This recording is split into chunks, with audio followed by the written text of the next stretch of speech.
I'm a 34-year-old guy who grew up all my life without a father. My parents split when I was really young. Mom came from a working class background while dad was wealthy. They initially had a happy marriage, but dad's family didn't approve of him marrying mom because they thought she wasn't good enough for him and they made her life quite difficult. When I came into the picture, it seemed my dad's relatives directed their negativity towards me, pushing my mom to a breaking point. She and my dad argued about it, but he brushed it off, thinking she was just overreacting. As things escalated, my mom reached a breaking point, filing for divorce.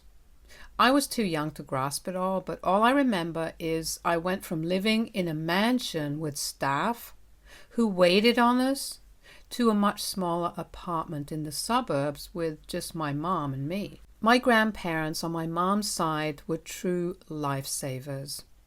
Grandma took care of me while mom began job hunting, and grandpa kept a close eye on me, walking me to and from school until I could handle it solo. Despite dad providing child support monthly, he was never interested in being a father.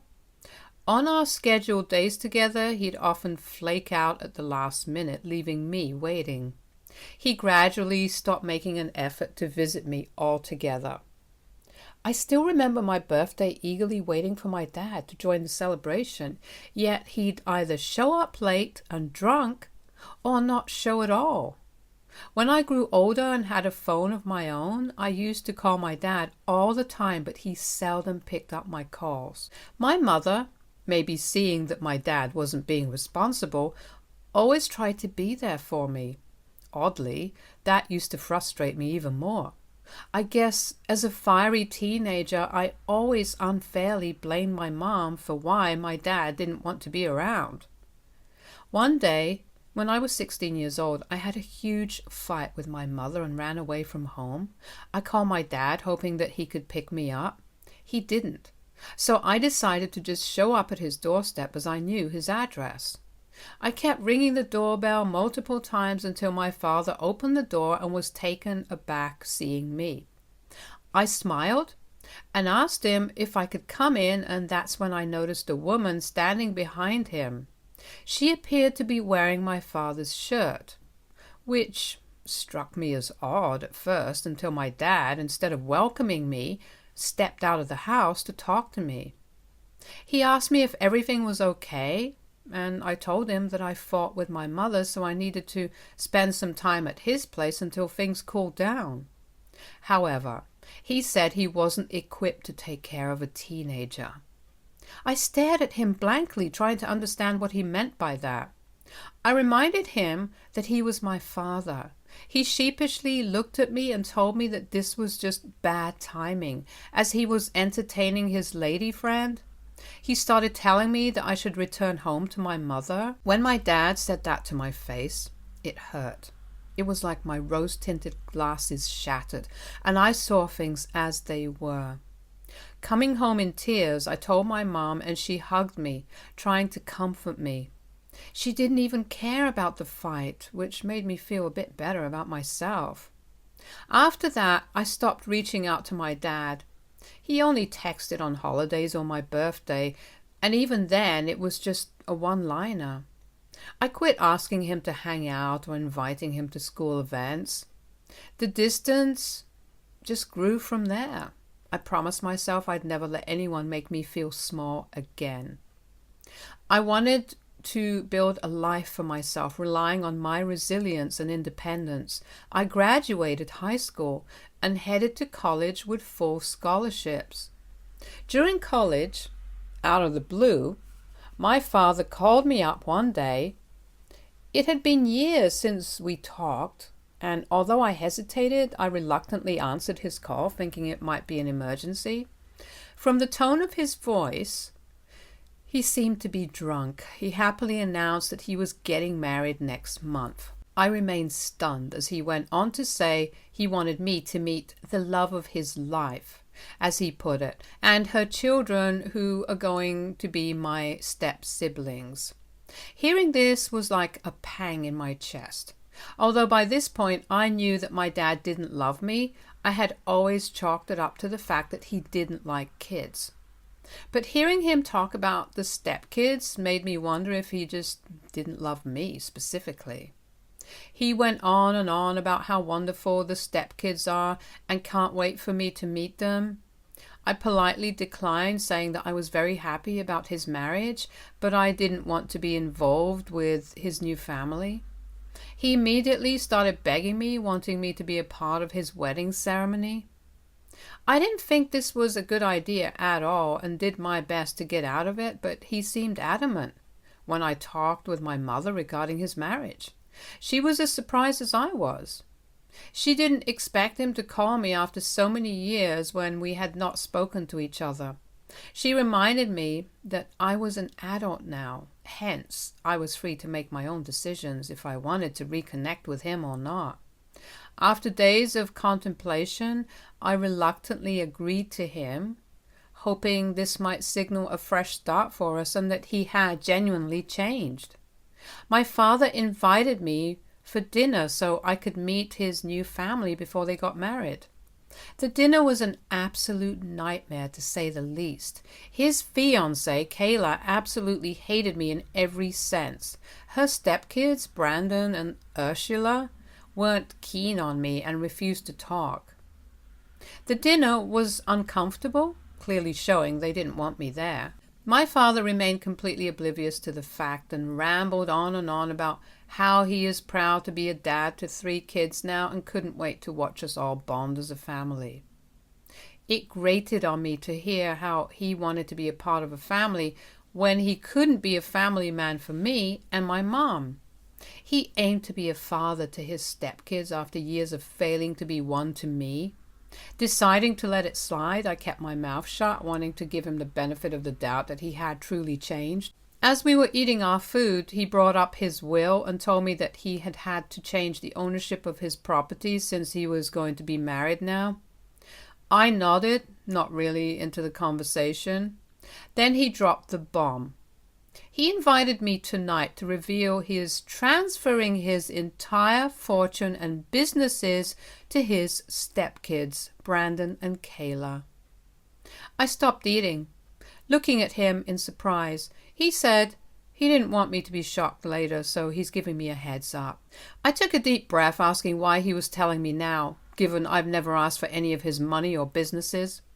He explained it was at Kayla's insistence, so I wouldn't bother her kids later. He continued saying I already had a job and he didn't think I needed financial help, while Brandon and Kayla, being jobless, needed to learn the ropes of his business for financial success. He thought this would allow them to be financially successful in life.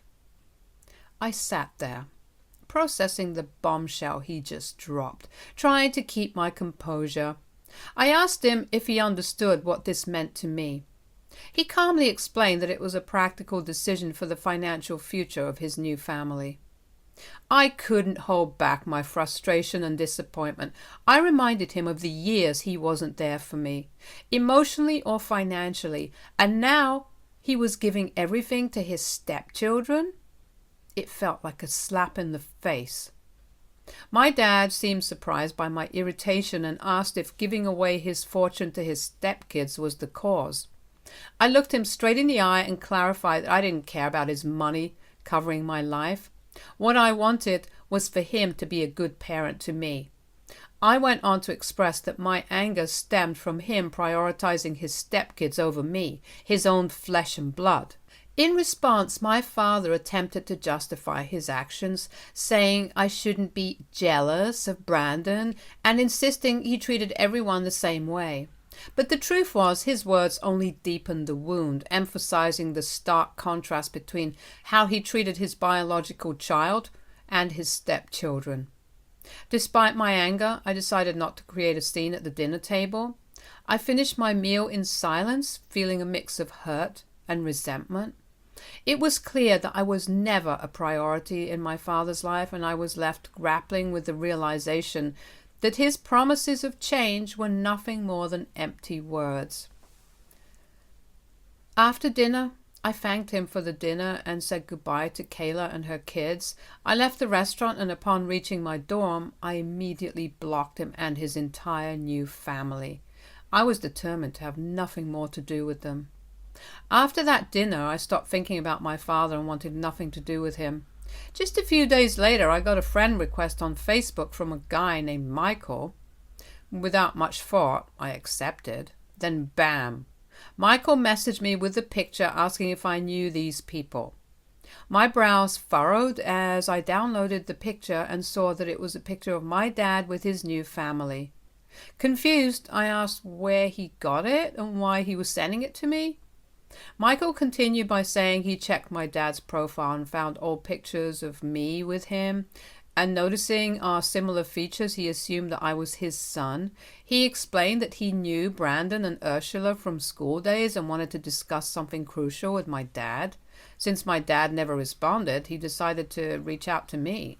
Intrigued, I asked what the important matter was, and that's when he dropped a bomb. He revealed that both Brandon and Kayla had a history of scamming people, growing up in the same neighborhood.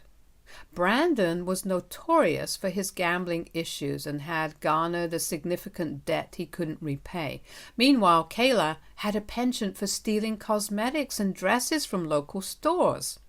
Their reputation for theft and gambling was well known. So when one day Kayla suddenly vanished with her kids, it left everyone in their neighborhood shocked. Michael wanted to warn us about them in case they were scammed as well. I asked for proof, and he sent me screenshots of group chat messages where people had discussed Brandon owing them money. He also shared mugshots of Brandon from a past arrest, indicating a troublesome history. Regarding Kayla, since Michael worked as mall security, he had video evidence of her stealing clothes from the stores. The mall's manager, who had already blacklisted her, didn't mind the video going viral to caution others. This got me really concerned because despite not wanting a relationship with my father, I still didn't want him to get hurt.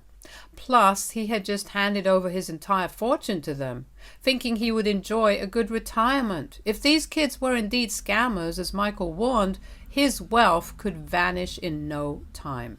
I opened up to my mother about this and sought her advice. She was just as shocked as I was.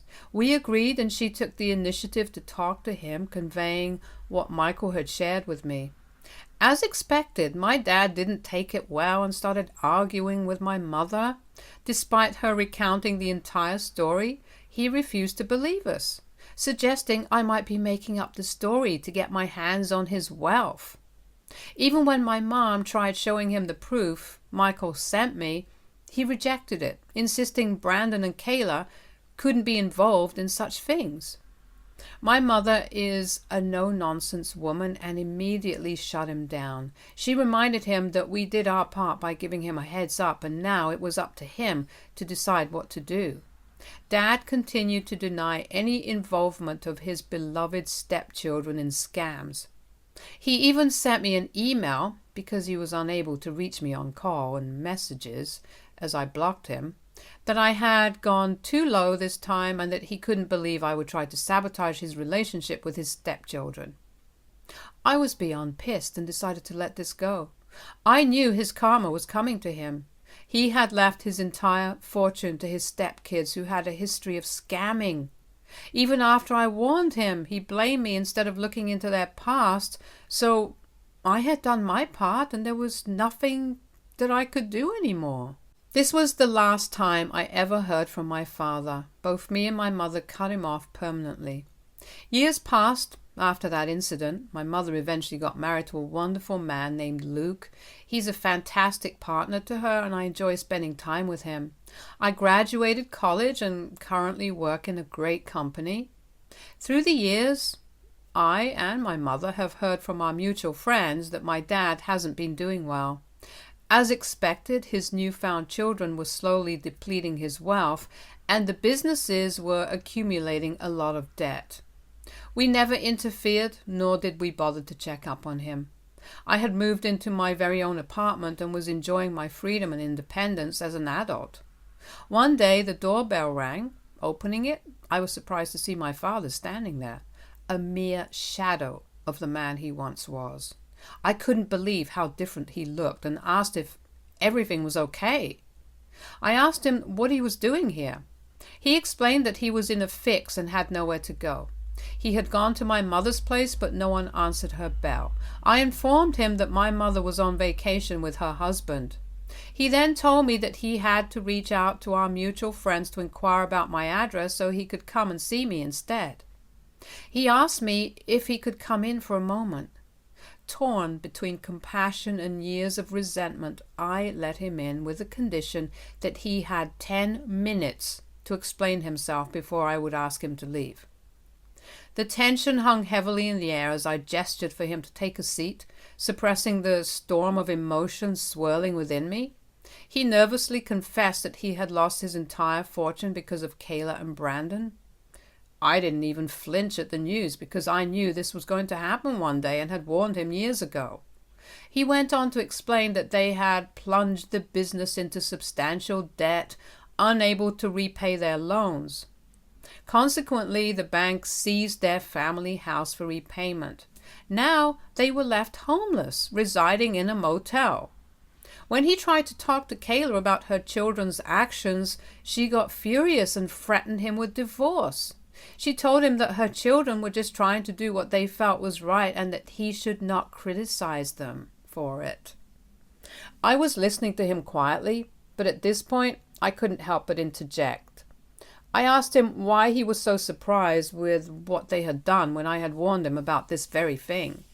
He explained that back then he didn't want to believe me, thinking I was just jealous of him, favoring them. He genuinely believed they were good kids. To my shock, he then started blaming me that I should have tried to convince him better, and then maybe this mess could have been avoided. I decided that I wanted to teach him a lesson for never taking responsibility for his own stupid mistakes. Determined, I turned on the TV and connected my phone via Bluetooth. I wanted him to witness all the evidence Michael had sent me years ago regarding Brandon and Ursula.